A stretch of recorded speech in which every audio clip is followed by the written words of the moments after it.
Sa wakas, meron na rin akong kasabayan na jeep.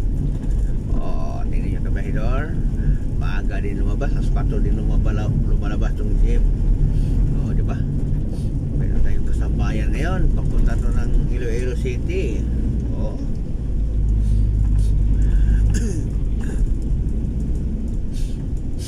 Maaga lumalabas ang driver nito. Bati lang tayo.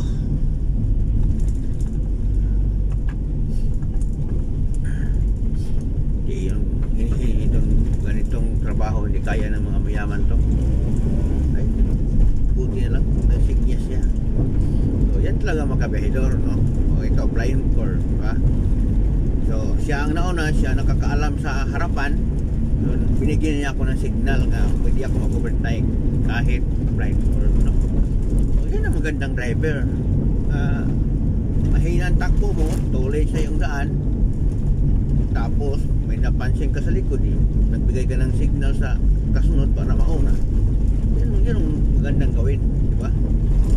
So basta makita natin nga mayroon tayong kasunod na truck or mga jeep or anong klaseng sakyan, pag binigyan tayo ng go signal nga mag-overtake tayo, overtake tayo. Kasi safety yan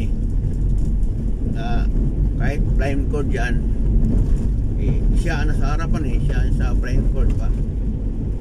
So nagbigay siya signal nga, sige pwede ka na mag-overtake kasi kita ko dito free, diba? So yan ang kagandahan mga kabahidor ng mga driver na may concern sa kapwa driver. So bihira lang kasi mga driver na ganyan pero ibang driver walang pakialam alam nila nga tuloy hirap mag-overtake, walang pakialam. Tayo naman takot tayo mag-overtake kasi baka mayroong kasalubong, sunod lang tayo lalong ng traffic. Pero pag magaling na driver, bigyan ka ng ano talaga, yan driver na dapat dumadami sa mundo.